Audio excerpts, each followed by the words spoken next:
Welcome back to channel learning. It's me Banasar Khalid. അപ്പൊ എൻചാനൽ school മാപ്പിലേക്ക് എല്ലാ കൂട്ടുകാർക്കും സ്വാഗതം. അപ്പൊ നമ്മൾ അടുത്ത SS പരീക്ഷയ്ക്ക് വേണ്ടി തയ്യാറെടുത്തുകൊണ്ടിരിക്കുകയാണ്.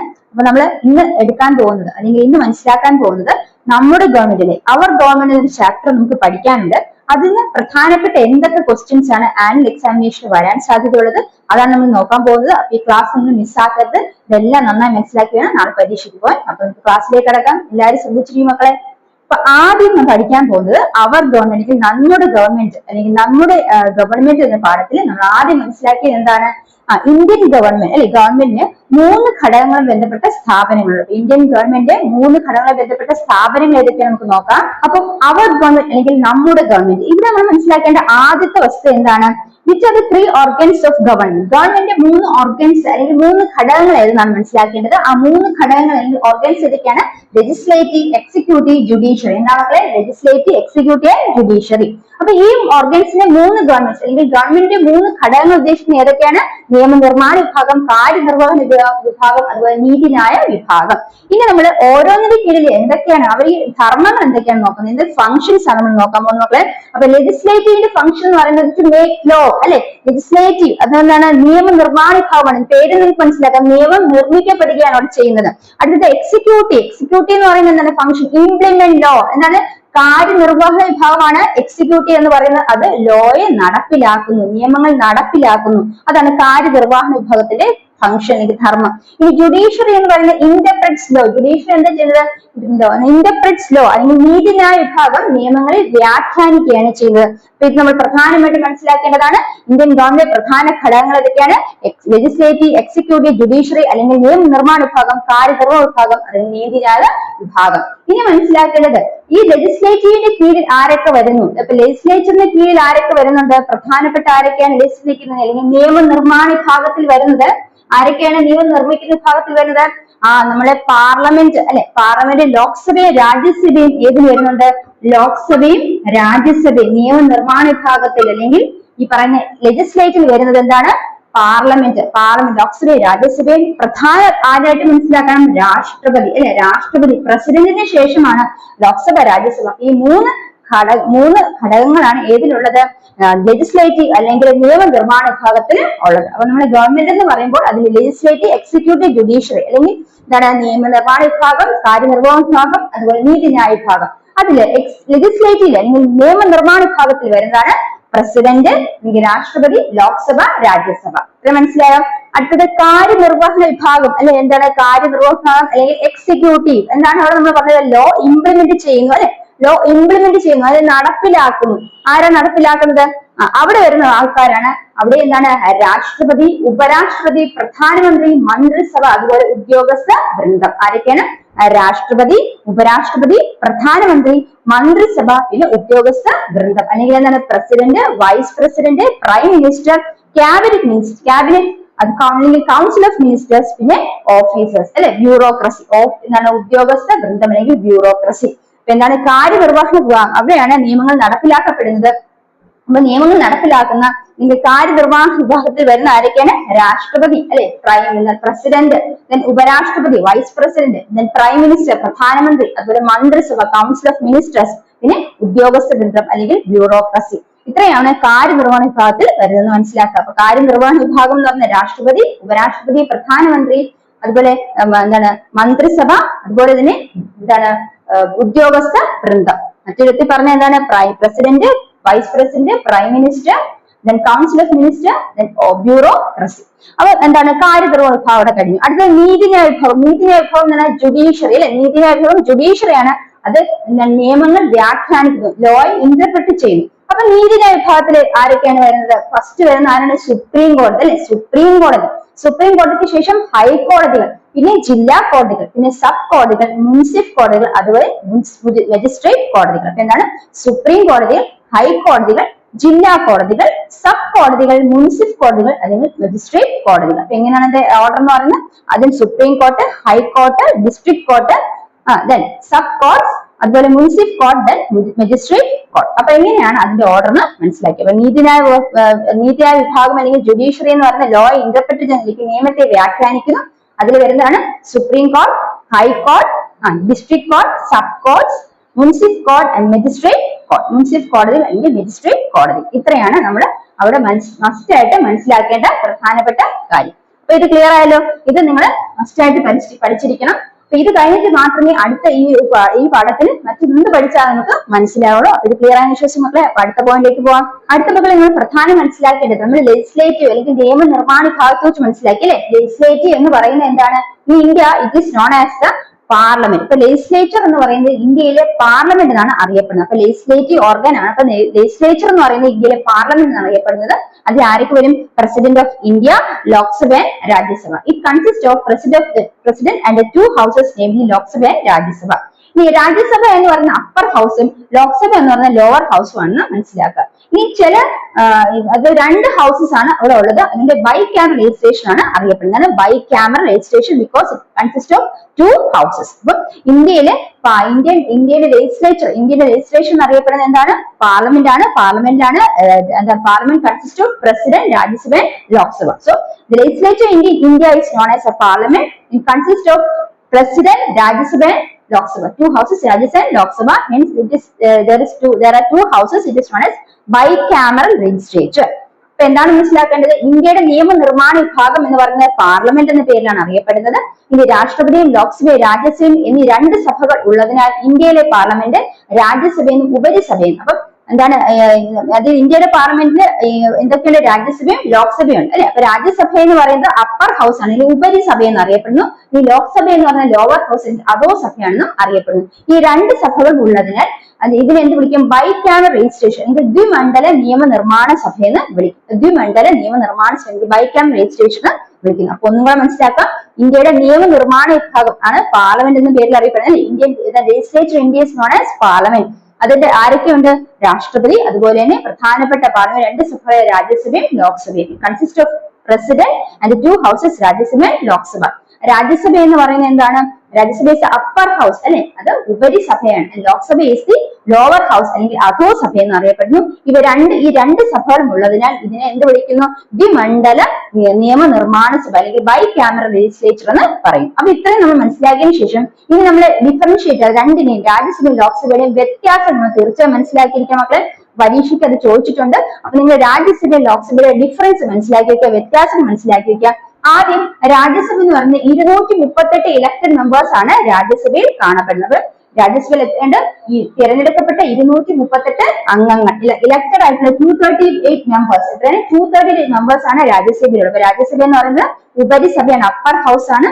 അവിടെ എത്ര മെമ്പേഴ്സ് ഉണ്ട്? ഇലക്ടഡ് മെമ്പേഴ്സ് എത്രയുണ്ട്? 238 ഇലക്ടഡ് മെമ്പേഴ്സ്. 238 ഇലക്ടഡ് മെമ്പേഴ്സ് അല്ലെങ്കിൽ 238 തെരഞ്ഞെടുത്ത അംഗങ്ങളുണ്ട്. ഇനി അതുപോലെ തന്നെ എത്ര നോമിനേറ്റ് മെമ്പേഴ്സ് ഉണ്ട് അല്ലെ? നോമിനേറ്റ് നാമനിർദ്ദേശം ചെയ്യപ്പെട്ട അംഗങ്ങൾ ആരൊക്കെയാണ്? 12 നോമിനേറ്റ് മെമ്പേഴ്സ് ആണുള്ളത്. 12 നാമനിർദ്ദേശം ചെയ്യപ്പെട്ട അംഗങ്ങൾ ഉണ്ട്. ഇനി രാജ്യസഭ മറ്റൊരു സവിശേഷത, ഇതിനെ അറിയപ്പെടുന്നത് കൗൺസിൽ ഓഫ് സ്റ്റേറ്റ്സ് എന്നാണ് അറിയപ്പെടുന്നത്, അല്ലെങ്കിൽ സംസ്ഥാനങ്ങളുടെ കൗൺസിൽ എന്നാണ് രാജ്യസഭ അറിയപ്പെടുന്നത്. അപ്പൊ സംസ്ഥാനങ്ങളുടെ കൗൺസിൽ എന്നറിയപ്പെടുന്ന പാർലമെന്റിലെ സഭ ഏതാണ്? രാജ്യസഭയാണ്. ഇനി ഇതിനെ പെർമനന്റ് ഹൗസ് എന്നറിയപ്പെടുന്നു. ഇതൊരു സ്ഥിരം സഭയാണ്. ഇപ്പൊ രാജ്യസഭ എന്ന് പറയുന്നത് സ്ഥിരം സഭയാണ്. ഇനി ഇവിടെ ഈ സെഷൻസ് അല്ലെങ്കിൽ മീറ്റിംഗ്സ് അല്ലെങ്കിൽ ഇതിന്റെ അധ്യക്ഷമൊക്കെ വഹിക്കുന്ന ആരാണെന്ന് ചോദിച്ചാൽ ആരാണ്? വൈസ് പ്രസിഡന്റ് ആണ് ഇതിന്റെ അധ്യക്ഷൻ വഹിക്കുന്നത്. അപ്പൊ രാജ്യസഭയെ കുറിച്ച് എന്തൊക്കെ മനസ്സിലാക്കി? രാജ്യസഭയിലെ അംഗങ്ങൾ എന്ന് പറയുന്നത് സ്ഥിരമായിട്ടുള്ള ഇലക്ടഡ് മെമ്പേഴ്സ് എന്ന് പറയുന്നത് 238 ഇലക്ടഡ് മെമ്പേഴ്സ് ഉണ്ട്. അതായത് രാജ്യസഭയിൽ എത്ര ഇലക്ടഡ് മെമ്പേഴ്സ് ഉണ്ട്? 238 ഇലക്ടഡ് മെമ്പേഴ്സ്. 238 തിരഞ്ഞെടുത്ത അംഗങ്ങളുണ്ട്. ഇനി 12 നോമിനേറ്റ് മെമ്പേഴ്സ് ഉണ്ട്. 12 നാമനിർദ്ദേശിക്കപ്പെട്ട അംഗങ്ങളുണ്ട്. ഇനി രാജ്യസഭയെ കൗൺസിൽ ഓഫ് സ്റ്റേറ്റ്സ് അല്ലെങ്കിൽ സംസ്ഥാനങ്ങളുടെ കൗൺസിൽ എന്ന് വിശേഷിപ്പിക്കപ്പെടുന്നു. ഇനി അതിന്റെ സ്ഥിരം സഭയാണെങ്കിൽ പെർമനന്റ് സഭയാണ്. ഇനി അതിന്റെ സെഷൻസ് അല്ലെങ്കിൽ അതിന്റെ അധ്യക്ഷ സ്ഥാനം വഹിക്കുന്ന ആരാണ്? വൈസ് പ്രസിഡന്റ് ആണ്. ഇവിടെ ഓർത്തു വയ്ക്കാം. ഇതുപോലെ തന്നെ നമ്മൾ ലോക്സഭയെ കുറിച്ച് മനസ്സിലാക്കാം. ലോക്സഭ എന്ന് പറയുന്ന അധോപ സഭയാണ് മക്കളെ. അപ്പൊ ലോക്സഭയിലും ഡയറക്റ്റ് ആയിട്ട് ഇലക്ട് ചെയ്യപ്പെട്ട 543 മെമ്പേഴ്സ് ഉണ്ട്. എത്രയാണ്? 543 നേരിട്ട് തിരഞ്ഞെടുക്കപ്പെട്ട അംഗങ്ങളുണ്ട്. ലോക്സഭയിൽ 543 നേരിട്ട് തിരഞ്ഞെടുക്കപ്പെട്ട അംഗങ്ങളുണ്ട്. പിന്നെ ഇവിടെയും 2 നോമിനൽ മെമ്പേഴ്സ്, 2 നോമിനൽ മെമ്പേഴ്സ് അല്ലെങ്കിൽ 2 നാമനിർദ്ദേശം ചെയ്യപ്പെട്ട അംഗങ്ങളുണ്ട്. ഇനി ഇതിന് ഹൗസ് ഓഫ് റെപ്രസെന്റേറ്റീവ്സ് എന്നാണ് അറിയപ്പെടുന്നത്, അല്ലെങ്കിൽ ജനപ്രതിനിധി സഭ എന്നാണ് അറിയപ്പെടുന്നത്. റെപ്രസെന്റേറ്റീവ്സ് മീൻസ് ജനപ്രതിനിധി. അപ്പൊ ഹൗസ് ഓഫ് റെപ്രസെന്റേറ്റീവ്സ് അല്ലെങ്കിൽ ജനപ്രതിനിധി സഭ എന്ന് അറിയപ്പെടുന്ന ഏതാണെന്ന് ചോദിച്ചാൽ അത് ലോക്സഭയാണ്. ഇനി ഇതിനൊരു പരിധിയുണ്ട് അല്ലെ, ഒരു കാലാവധി ഉണ്ട്. അപ്പൊ elected for a term of 5 years. ഇതിന്റെ മെമ്പേഴ്സിനെ 5 വർഷത്തേക്കാണ് ഇലക്ട് ചെയ്യുന്നത്. അപ്പൊ 5 വർഷമാണ് ഇതിന്റെ കാലാവധി നോക്കിയപ്പോ elected for a term of 5 years. അടുത്തത് ഇതിന് അധ്യക്ഷ സ്ഥാനം വഹിക്കുന്ന ആരാണ്? സ്പീക്കർ ആണ് ഇതിന്റെ അധ്യക്ഷ സ്ഥാനം വഹിക്കുന്നത്. Presided by speaker. അത് നമ്മൾ ഓർത്ത് വെക്കുക. അപ്പൊ എന്തൊക്കെയാണ് വ്യത്യാസങ്ങൾ മനസ്സിലാക്കുക? രാജ്യസഭയിൽ ലോക്സഭയിൽ വ്യത്യാസങ്ങൾ മനസ്സിലാക്കുക. രാജ്യസഭ എന്ന് പറയുന്നത് 230 ഇലക്ടഡ് മെമ്പേഴ്സ് ആണ് കാണപ്പെടുന്നത്. ദാറ്റ് ഈസ് 238 തിരഞ്ഞെടുക്കപ്പെട്ട അംഗങ്ങൾ രാജ്യസഭയിൽ കാണപ്പെടുന്നു. ഇനി അതുപോലെ 12 നോമിനീസ് 12 നാമനിർദ്ദേശം ചെയ്യപ്പെട്ട അംഗങ്ങൾ. അതുപോലെ രാജ്യസഭ എന്തെന്നറിയപ്പെടുന്ന കൗൺസിൽ ഓഫ് സ്റ്റേറ്റ്സ് അല്ലെങ്കിൽ സംസ്ഥാനങ്ങളുടെ കൗൺസിൽ എന്നറിയപ്പെടുന്നു. ഇനി ഇതൊരു പെർമനന്റ് ഹൗസ് ആണ്. ഇറ്റ്സ് എ പെർമനന്റ് ഹൗസ് അല്ലെങ്കിൽ സ്ഥിരം സഭയാണ്. അതുപോലെ ഇതിലെ സെഷൻസ് റിസൈഡ് ചെയ്യുന്ന വൈസ് പ്രസിഡന്റ് അല്ലെങ്കിൽ അധ്യക്ഷ വഹിക്കുന്നത് വൈസ് പ്രസിഡന്റ് ഓർത്തു വയ്ക്കാം. അതുപോലെ ലോക്സഭയുടെ കേസ് വരികയാണെങ്കിൽ ലോക്സഭയിൽ 543 ഡയറക്റ്റ് ഇലക്ടഡ് മെമ്പേഴ്സ് ഉണ്ട്. അല്ലെങ്കിൽ നേരിട്ട് തിരഞ്ഞെടുക്കപ്പെട്ട 543 അംഗങ്ങളുണ്ട്. അതുപോലെ തന്നെ നോമിനേറ്റ് 2 നോമിനേറ്റ് മെമ്പേഴ്സ് ആണ്. അതായത് നാമനിർദ്ദേശിക്കപ്പെട്ട 2 അംഗങ്ങളുണ്ട്. അതുപോലെ തന്നെ ഈ ഒരു ലോക്സഭ എന്തെന്നറിയപ്പെടുന്ന ഹൗസ് ഓഫ് റെപ്രസെന്റേറ്റീവ്സ് എന്താണ്? അതായത് ജനപ്രതിനിധി സഭ എന്ന് അറിയപ്പെടുന്നത് ഏതാണ്? ലോക്സഭയാണ്. ഓർത്തുവയ്ക്കുക. ഇതിന് elected for a term period of 5 years. അല്ലെങ്കിൽ ഇതിന്റെ കാലാവധി എന്ന് പറയുന്നത് 5 വർഷമാണ് കാലാവധി ഇതിന്റെ ലോക്സഭയുടെ. അതുപോലെ തന്നെ ഇതിന്റെ അധ്യക്ഷ സ്ഥാനം അല്ലെങ്കിൽ ഇത് വഹിക്കുന്ന ആരാണ്? സ്പീക്കർ ആണെങ്കിൽ പ്രിസൈഡഡ് ബൈ സ്പീക്കർ ആണ് ഓർത്ത് വെക്കുക. ഇത് വളരെ ഇമ്പോർട്ടന്റ് ആണ്. ഇത് മനസ്സിലാക്കി വെക്കാം മക്കളെ. നമുക്ക് അടുത്ത പോയിന്റിലോട്ട് പോകാം. സോ മക്കളെ, ഇനി അടുത്ത നമ്മൾ മനസ്സിലാക്കേണ്ട പ്രധാനപ്പെട്ട ഒന്നാണ് എക്സിക്യൂട്ടീവ് അല്ലെങ്കിൽ നിയമനിർമ്മാണ വിഭാഗം അല്ലെ. സോറി, എന്താണ് എക്സിക്യൂട്ടീവ് എന്നത്? കാര്യനിർവഹണ വിഭാഗം. കാര്യനിർവഹണ വിഭാഗം അല്ലെങ്കിൽ എക്സിക്യൂട്ടീവ് നമ്മൾ പ്രധാനമായിട്ട് മനസ്സിലാക്കേണ്ടത് ഇന്ത്യയിൽ എക്സിക്യൂട്ടീവ് എന്ന് പറയുന്നത് 2 ലെവൽസ് ഓഫ് എക്സിക്യൂട്ടീവ് ഉണ്ട്. അതായത് സെൻട്രൽ എക്സിക്യൂട്ടീവ് അതുപോലെ സ്റ്റേറ്റ് എക്സിക്യൂട്ടീവ്. അപ്പൊ ഇന്ത്യയിൽ എക്സിക്യൂട്ടീവ് എന്ന് പറയുന്നത് എന്താണ്? 2 ലെവൽസ് ഓഫ് എക്സിക്യൂട്ടീവ് ആണ് ഇന്ത്യക്കുള്ളത്. എന്താണ്? ഒരു സെൻട്രൽ എക്സിക്യൂട്ടീവ് അതുപോലെ ഒരു സ്റ്റേറ്റ് എക്സിക്യൂട്ടീവ് ഉണ്ടെന്ന് ഓർത്തു വെക്കുക. ഇനി അടുത്തത് മനസ്സിലാക്കേണ്ടത് സെൻട്രൽ എക്സിക്യൂട്ടീവിൽ വരുന്ന ആരൊക്കെയാണ്? പ്രസിഡന്റ് അല്ലെ, പ്രസിഡന്റ്.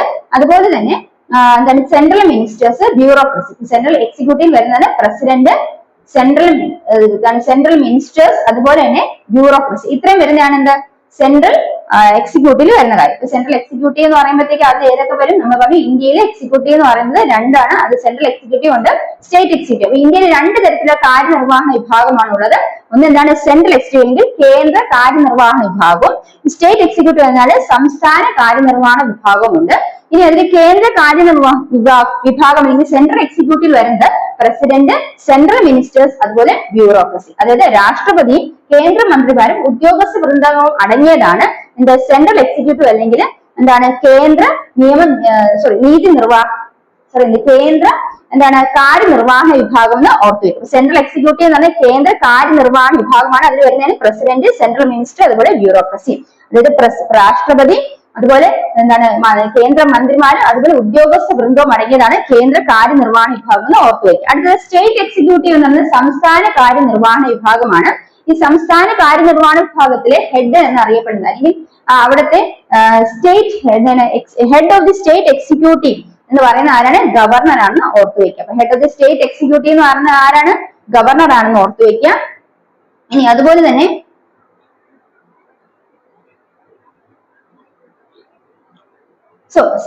എന്താണ്? Central of the state executive head എന്നറിയപ്പെടുന്ന ആരാണ്? ഗവർണറാണ്. ഗവർണറാണ് head of the state executive എന്നറിയപ്പെടുന്നത്. അവിടെ ആരൊക്കെയുണ്ട്? സിഎമ്മും അതുപോലെ ക്യാബിനറ്റും റിയൽ എക്സിക്യൂട്ടീവ് സ്റ്റേറ്റിന്റെ റിയൽ എക്സിക്യൂട്ടീവ്സ് ആയിട്ട് ആക്ട് ചെയ്യുന്നത് ചീഫ് മിനിസ്റ്ററും ക്യാബിനറ്റുമാണ്. ചീഫ് മിനിസ്റ്ററും ക്യാബിനറ്റുമാണ് സ്റ്റേറ്റിന്റെ റിയൽ എക്സിക്യൂട്ടീവ്സ് ആയിട്ട് ആക്ട് ചെയ്യുന്നത്. പക്ഷേ head of the state executive എന്ന് പറയുന്നത് ആരാണെന്ന് ചോദിച്ചാൽ ഏതാണ്? ഗവർണറാണ് ഓർത്തു വയ്ക്കുക. അപ്പൊ ഒന്നുകൂടെ നമുക്ക് നോക്കാം.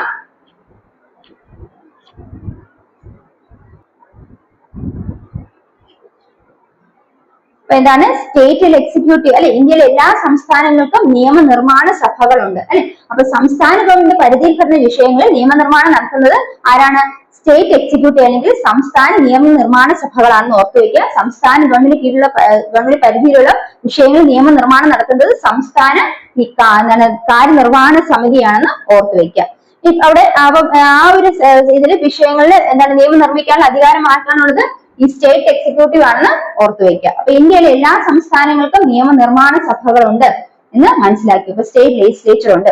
ഇനി അതുപോലെ ഇവിടെ നമ്മൾ പറഞ്ഞത് എക്സിക്യൂട്ടീവിന്റെ കാര്യമാണ്, സ്റ്റേറ്റ് ലെജിസ്ലേഷന്റെ കാര്യമാണ്. സ്റ്റേറ്റ് എക്സിക്യൂട്ടീവ് അല്ലെ, സംസ്ഥാന കാര്യനിർവഹണ സഭ. സ്റ്റേറ്റ് എക്സിക്യൂട്ടീവ് അല്ലെങ്കിൽ സംസ്ഥാന കാര്യനിർവഹണ സഭയിലെ ഹെഡ് എന്നറിയപ്പെടുന്ന അതിൽ ഏറ്റവും മുകളിലിരിക്കുന്ന പൊസിഷനിൽ ഇരിക്കുന്ന വ്യക്തി ആരാണ്? ഗവർണറാണ്. നമ്മൾ സെൻട്രൽ എക്സിക്യൂട്ടീവ് അല്ലെങ്കിൽ കേന്ദ്ര കാര്യനിർവഹണ സഭയിലെ തലപ്പത്തിരിക്കുന്ന ആരാന്ന് വെച്ചാൽ പ്രസിഡന്റ് അല്ലെങ്കിൽ രാഷ്ട്രപതിയാണെന്ന് പറഞ്ഞു. എന്നാൽ സ്റ്റേറ്റ് എക്സിക്യൂട്ടീവിന്റെ ഹെഡ് എന്ന് പറയുന്ന ആരാണ്? ഗവർണറാണ്. ഇനി സ്റ്റേറ്റ് എക്സിക്യൂട്ടീവ് ആരൊക്കെ വരുന്നത്? ചീഫ് മിനിസ്റ്റർ, അതുപോലെ ക്യാബിനറ്റ് ആണ്. Real executive state real executives act ചെയ്യുന്നത് ചീഫ് മിനിസ്റ്റർ ആണ്, ക്യാബിനറ്റും ആണെന്ന് ഓർത്ത് വയ്ക്കുക. അപ്പൊ അത്രയാണ് നമ്മൾ അതിനെക്കുറിച്ച് മനസ്സിലാക്കേണ്ടത്. അപ്പൊ എക്സിക്യൂട്ടീവ്സ് ഓഫ് ഇന്ത്യ, ഇന്ത്യയിലെ എക്സിക്യൂട്ടീവ് അല്ലെങ്കിൽ ഇന്ത്യയുടെ കാര്യനിർവഹണ സഭ എന്ന് പറയുന്നത് എന്താണ്? നമുക്ക് രണ്ടായിട്ടുണ്ട്. സെൻട്രൽ എക്സിക്യൂട്ടീവ് അതുപോലെ തന്നെ സ്റ്റേറ്റ് എക്സിക്യൂട്ടീവ്. സെൻട്രൽ എക്സിക്യൂട്ടീവ് എന്ന് പറയുന്നത് എന്താണ്? കേന്ദ്ര കാര്യനിർവഹണ സഭ. ആ കേന്ദ്ര കാര്യനിർവഹണ സഭയിൽ വരുന്നതാണ് പ്രസിഡന്റ്, സെൻട്രൽ മിനിസ്റ്റർ, ബ്യൂറോക്രസി അല്ലെങ്കിൽ രാഷ്ട്രപതി, കേന്ദ്ര മന്ത്രിമാർ, അതുപോലെ ഉദ്യോഗസ്ഥ വൃന്ദം. ഇനി അടുത്തൊരു സ്റ്റേറ്റ് എക്സിക്യൂട്ടീവ് ഉണ്ട്. സ്റ്റേറ്റ് എക്സിക്യൂട്ടീവ് എന്ന് പറയുന്നത് എന്താണ്?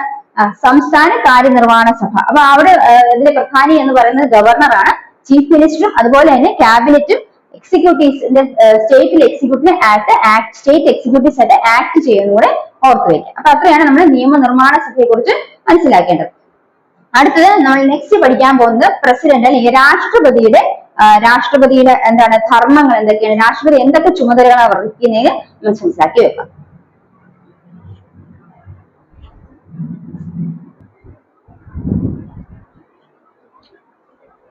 ഇനി അത് മനസ്സിലാക്കുമ്പോൾ നമ്മൾ പറഞ്ഞു ഇന്ത്യക്ക് എന്താണ് ഒരു ലെജിസ്ലേച്ചർ ഉണ്ട് അല്ലെ, ഒരു ലെജിസ്ലേച്ചർ ഉണ്ട് അല്ലെങ്കിൽ എന്താണ് നിയമനിർമ്മാണ സഭയുണ്ട്. എന്നാൽ ഇന്ത്യക്ക് ലെജിസ്ലേച്ചർ ഉണ്ട് അല്ലെങ്കിൽ നിയമനിർമ്മാണ സഭയുണ്ട്.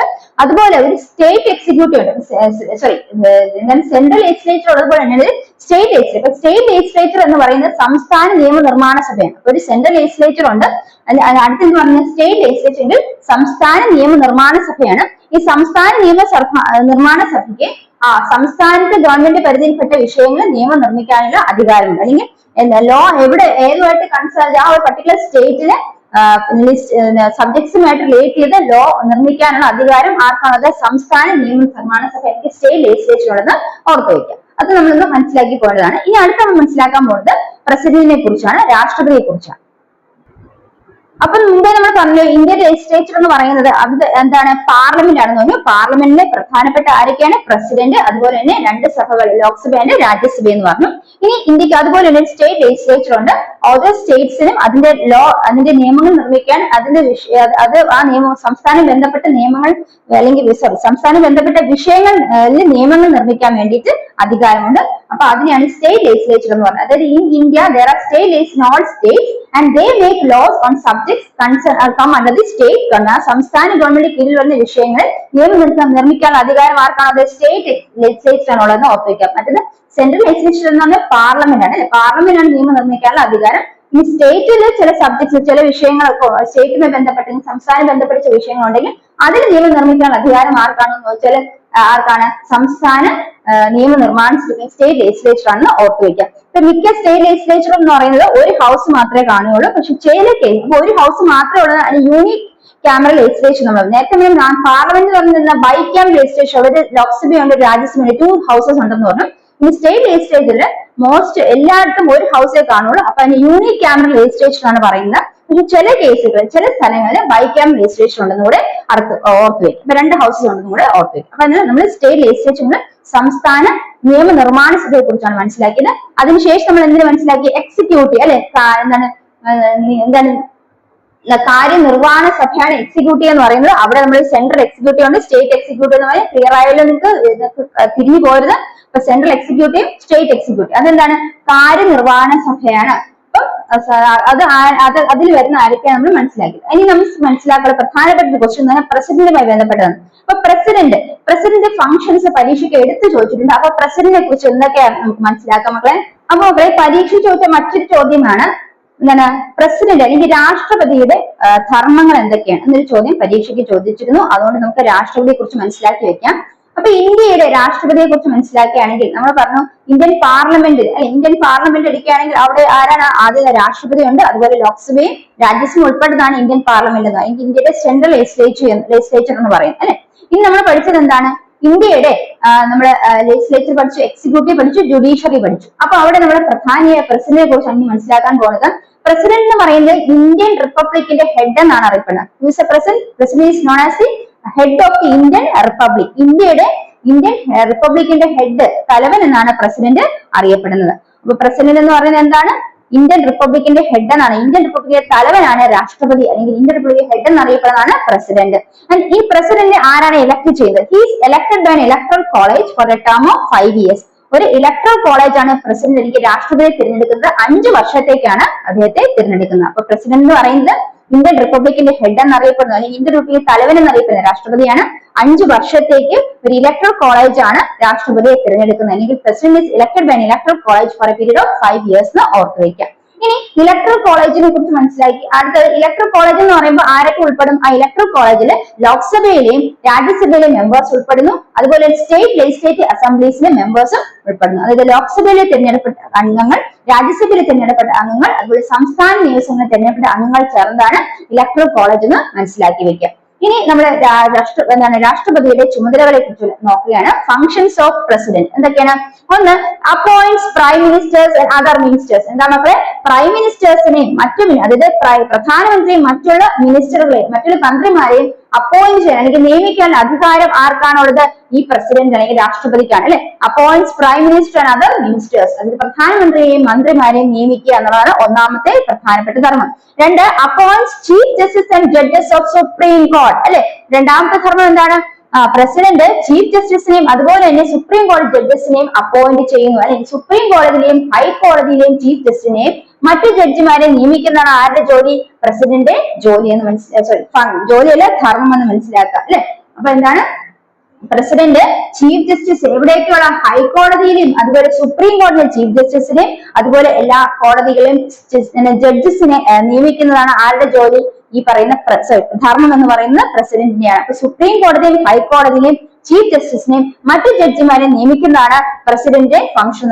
He appoints the chief justice and judges of supreme court and ഹൈക്കോടതി, അല്ലെ? സുപ്രീം കോടതിയിലെയും ഹൈക്കോടതിയിലെയും ചീഫ് ജസ്റ്റിസിനെയും ജഡ്ജസിനെയും നിയമിക്കുന്നത് ആരാണ്? പ്രസിഡന്റ് ആണ്.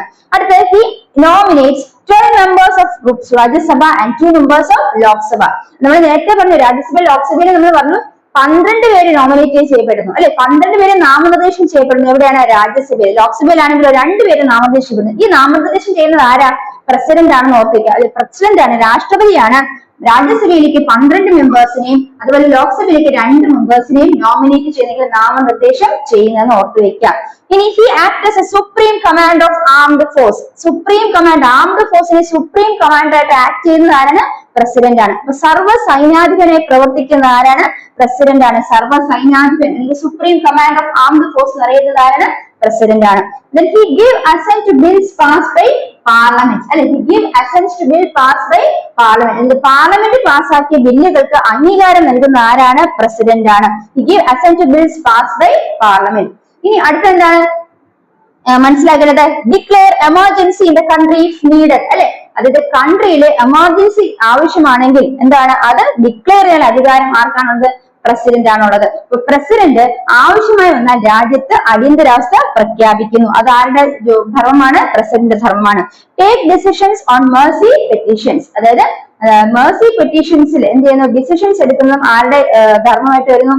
പ്രസിഡന്റ്. അല്ലെങ്കിൽ ദയാഹർജി തീർപ്പാക്കുന്നതും ആരാണ്? ദയാഹർജിയിൽ തീർപ്പ് കൽപ്പിക്കുന്നതും ആരാണ്? പ്രസിഡന്റ് ആണെങ്കിൽ രാഷ്ട്രപതിയാണെന്ന് ഓർത്തു വയ്ക്കാം. അപ്പൊ എന്തൊക്കെയാണ് president functions? Appoints prime minister and other ministers, appoints chief justice and judges of Supreme Court and High Court, nominates 12 members of Rajya Sabha and 2 members of Lok Sabha, act as supreme command of armed force, and he give assent to bills passed by Parliament and declare emergency in the country if needed and take decisions on mercy petitions. അല്ലെങ്കിൽ എന്ത് പറയാം? President എന്ന് പറയുന്നത് Indian റിപ്പബ്ലിക്കിന്റെ തലവൻ എന്നറിയപ്പെടുന്നു. അദ്ദേഹത്തെ ഒരു electoral college ആണ് തിരഞ്ഞെടുക്കുന്നത്, അല്ലെ? ഇലക്ട്രൽ കോളേജിൽ അംഗങ്ങൾ ആരൊക്കെയാണെന്ന് മനസ്സിലാക്കി. ഇനി രാഷ്ട്രപതിയുടെ പ്രധാനപ്പെട്ട ചുമതലകൾ എന്തൊക്കെയാണ്? പ്രധാനമന്ത്രിയും മന്ത്രിമാരെ നിയമിക്കൽ, സുപ്രീം കോടതിയിലെയും അതുപോലെ ഹൈക്കോടതിയിലെയും ചീഫ് ജസ്റ്റിസിനെയും ജഡ്ജിമാരെ നിയമിക്കൽ, അതുപോലെ സർവ്വ സൈന്യാധിപനായിട്ട് ഇന്ത്യയുടെ സർവ്വ സൈന്യാധിപനായിട്ട് പ്രവർത്തിക്കുന്നു. അതുപോലെ തന്നെ എന്താണ്? രാജ്യസഭയിലെ 12 പേരെ നാമനിർദ്ദേശം ചെയ്യുന്നു. അതുപോലെ ലോക്സഭയിൽ 2 പേരെ നാമനിർദ്ദേശം ചെയ്യുന്നത് പ്രസിഡന്റ് ആണ്. ഇനി ബില്ല് പാർലമെന്റ് പാസ്സാക്കിയ ബില്ലുകൾക്ക് അംഗീകാരം നൽകുന്ന ആരാണ്? പ്രസിഡന്റ് ആണ്. അതുപോലെ അടിയന്തരാവസ്ഥ പ്രഖ്യാപിക്കപ്പെട്ട സാഹചര്യത്തിൽ, രാജ്യത്ത് അടിയന്തരാവസ്ഥ പ്രഖ്യാപിക്കുന്ന സാഹചര്യത്തിൽ അത് പ്രഖ്യാപിക്കുന്ന ആരാണ്? പ്രസിഡന്റ് ആണ്. അതുപോലെ മേഴ്സി പെറ്റീഷൻസ് അല്ലെ, ദയാഹർജി സമർപ്പിക്കുമ്പോൾ അതിൽ തീർപ്പ് കൽപ്പിക്കുന്ന ആരാണ്? പ്രസിഡന്റ് ആണ്. അപ്പൊ ഇത്രയും പ്രസിഡന്റ് ഫംഗ്ഷൻസ് നമ്മൾ മസ്റ്റ് ആയിട്ട് പഠിച്ചിരിക്കണം. ഇത് പരീക്ഷയ്ക്ക് ചോദിക്കും. അപ്പൊ നിങ്ങൾ ഇത് ക്ലിയർ ആക്കി വെക്കുക. അടുത്ത് നമ്മൾ മനസ്സിലാക്കാൻ പോകുന്നത് പരീക്ഷയ്ക്ക് ചോദിച്ച മറ്റൊരു കാര്യമാണ്. അതെന്താണെന്ന് നോക്കാം. അപ്പൊ ഇന്ത്യൻ ജുഡീഷ്യറി അല്ലെ, ഇന്ത്യയുടെ നീതിന്യായ വിഭാഗത്തെ കുറിച്ച് മനസ്സിലാക്കാം. അവിടെ മനസ്സിലാക്കേണ്ടത് ഇന്ത്യയുടെ അപ്പെക്സ് കോർട്ട് എന്ന് അറിയപ്പെടുന്ന എന്താണ്? Supreme court. സുപ്രീം കോടതി അപ്പെക്സ് കോർട്ട് ഓഫ് ഇന്ത്യ. ഇപ്പൊ രാജ്യത്തെ പരമോന്നത കോടതി എന്ന് അറിയപ്പെടുന്നത് സുപ്രീം കോടതിയാണ്. ഇനി it consist of a chief justice and judges appointed by president. നേരത്തെ പറഞ്ഞാണ് സുപ്രീം കോടതിയിലെ ചീഫ് ജസ്റ്റിസിനെയും ജഡ്ജിമാരെയും നിയമിക്കുന്ന ആരാണ്? പ്രസിഡന്റ് അല്ലെങ്കിൽ രാഷ്ട്രപതിയാണ്. ഇനി അറ്റ് പ്രസന്റ് സുപ്രീം കോടതി has A chief justice and 30 judges. അപ്പൊ ഇപ്പോൾ സുപ്രീം കോടതിയിൽ ഒരു ചീഫ് ജസ്റ്റിസും 30 ജഡ്ജസും ഉണ്ടെന്നാണ് നമ്മൾ മനസ്സിലാക്കേണ്ടത്. ഇനി ഈ സുപ്രീം കോടതി പരിഗണിക്കുന്ന കേസുകൾ അല്ലെങ്കിൽ which are the cases concerned by supreme court ഏതൊക്കെയാണ്? Case relating to violation of fundamental rights, അല്ലെങ്കിൽ ഫണ്ടമെന്റൽ റൈറ്റ്സ് വയലേറ്റ് ചെയ്യപ്പെടുന്നു അല്ലെങ്കിൽ മൗലികാവകാശങ്ങൾ ലംഘിക്കപ്പെടുന്നതുമായി ബന്ധപ്പെട്ട കേസുകൾ കൈകാര്യം ചെയ്യുന്നത് ആരാണ്? സുപ്രീം കോടതിയാണെന്ന് ഓർത്തു വയ്ക്കുക.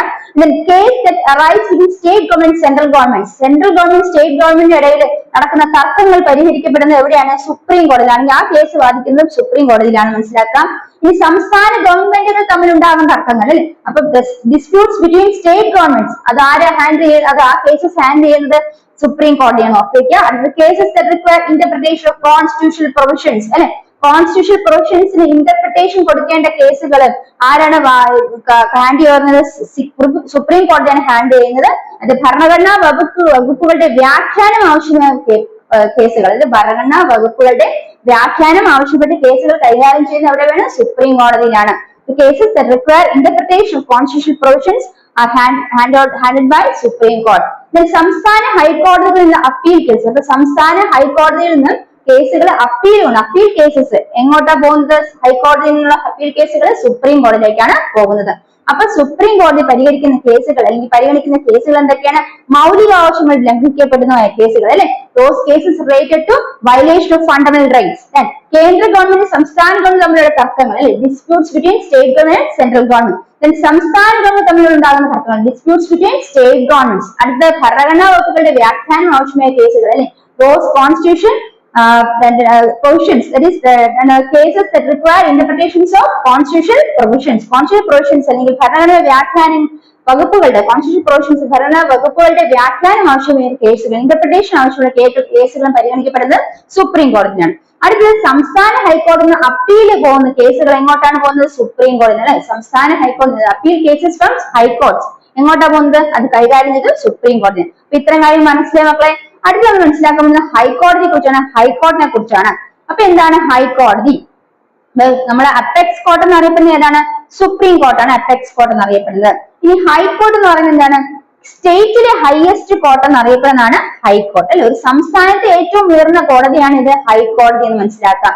ഇനി രാഷ്ട്രപതിയാണ് ഇവിടെയും ചീഫ് ജസ്റ്റിസിനെയും അതുപോലെ ജഡ്ജിയെയും നിയമിക്കുന്നത്. അപ്പൊ president appoints chief justice and judges of എന്താ ഹൈക്കോർട്ട് ഓൾസോ. ഇനി എന്താ മനസ്സിലാക്കേണ്ടത്? ഹൈക്കോടതിയുടെ ജോലി എന്താണ്? It supervises the working of district courts and other subordinate courts അല്ലെ. അപ്പം ഡിസ്ട്രിക്ട് കോർട്സിനെയും മറ്റുള്ള സബോർഡിനേറ്റ് കോർട്സ് അല്ലെങ്കിൽ ജില്ലാ കോടതികളുടെയും മറ്റ് കീഴ് കോടതികളുടെയും എന്താണ് അവരുടെ ആ ഫംഗ്ഷൻ അല്ലെങ്കിൽ അവർ കൃത്യതയിൽ പ്രവർത്തിക്കുന്നുണ്ടോ എന്ന് എന്താണ് നിരീക്ഷിക്കുന്ന, സൂപ്പർവൈസ് ചെയ്യുന്ന ഏത് കോടതിയാണ്? ഹൈക്കോടതിയാണ് മനസ്സിലാക്കുക. അപ്പൊ ജില്ലാ കോടതികളുടെയും കീഴ് കോടതികളുടെ മേൽനോട്ടം ആർക്കാണുള്ളത്? ഹൈക്കോടതികൾക്കാണ്. It supervises the functioning of working of district courts and sub courts അല്ലെങ്കിൽ സബോർഡിനേറ്റ് കോർട്സ്. അത്രയാണ് നമ്മൾ ഹൈക്കോടതിയെ കുറിച്ച് മനസ്സിലാക്കി. ഹൈക്കോടതി എന്താണ്, എന്തൊക്കെ അധികാരമാണ് ഹൈക്കോടതിക്കുള്ളത് നോക്കാം.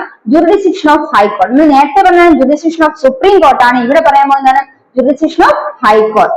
It gives verdicts on cases relating to violation of fundamental rights. നമ്മൾ നേരത്തെ പറഞ്ഞ പോലെ ഹൈക്കോടതിയിലും എന്താണ് ഫണ്ടമെന്റൽ റൈറ്റ്സ് വയലേറ്റ് ചെയ്യപ്പെടുന്ന കേസുമായി ബന്ധപ്പെട്ട് ഉത്തരവുകൾ പുറപ്പെടുവിക്കപ്പെടുന്നുണ്ട് അല്ലെ. അപ്പൊ മൗലികാവകാശങ്ങൾ എങ്ങനെ ബന്ധപ്പെട്ട കേസിൽ ഉത്തരവ് ആര് പുറപ്പെടുവിക്കുന്നുണ്ട്? ഹൈക്കോടതിയും പുറപ്പെടുവിക്കുന്നുണ്ട്. അപ്പൊ ഇത് give verdicts on cases relating to violation of fundamental rights. അപ്പൊ കേസസ് എന്താണ് വെർഡിക്ട്സ് കൊടുക്കുന്നു അല്ലെങ്കിൽ ഉത്തരവ് പുറപ്പെടുവിക്കുന്നു.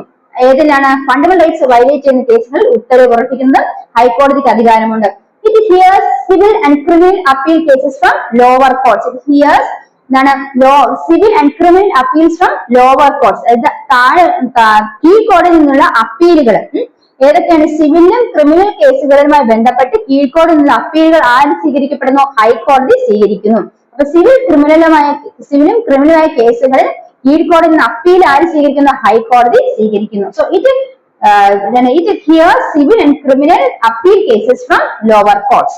മറ്റ് സംസ്ഥാന നിയമസഭ പാസ്സാക്കുന്ന നിയമങ്ങൾ വ്യാഖ്യാനിക്കുന്നു. അപ്പൊ സംസ്ഥാന നിയമസഭ പാസ്സാക്കുന്ന നിയമങ്ങൾ വ്യാഖ്യാനിക്കുന്ന ആരുടെ പരിധിയിൽപ്പെടുന്നതാണ്? ഹൈക്കോടതിയുടെ പരിധിയിൽ പെടുന്നതാണ്. അപ്പൊ ജുഡിഷ്യൽ ഹൈക്കോടതി വരുന്നത് interprets laws pass by state legislature. അപ്പൊ ഹൈക്കോടതി അധികാരം എന്തൊക്കെയാണ്? മൗലിക ആവശ്യങ്ങളുമായി ബന്ധപ്പെട്ട കേസുകൾ ഉത്തരവുകൾ പുറപ്പെടുവിക്കുന്നു. 2 സിവിലും ക്രിമിനലുമായ കേസുകൾ കീഴ്ക്കോടതിയിൽ നിന്നുള്ള അപ്പീലുകൾ പരിഗണിക്കുന്നു. സംസ്ഥാന നിയമസഭ പാസ്സാക്കുന്ന നിയമങ്ങൾ വ്യാഖ്യാനിക്കുന്നു. അപ്പൊ എന്തൊക്കെയാണ് മക്കളെ ഹൈക്കോടതിയുടെ ജുറിഡിക്ഷൻ എന്ന് പറയുന്നത്? ഒന്ന്, give verdicts on cases relating to violation of fundamental rights. Give verdicts on cases related to violation of fundamental rights. Then hears civil and criminal cases. Which cases? Appeal cases. Hears criminal and civil cases from lower courts. Hears criminal and civil cases from lower courts. Then interprets laws passed by state legislature.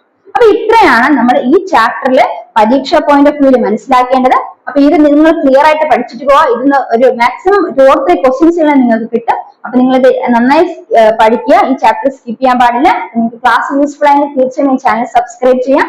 അടുത്ത ക്ലാസ്സിനെ wait ചെയ്യാം. Bye friend. Thank U.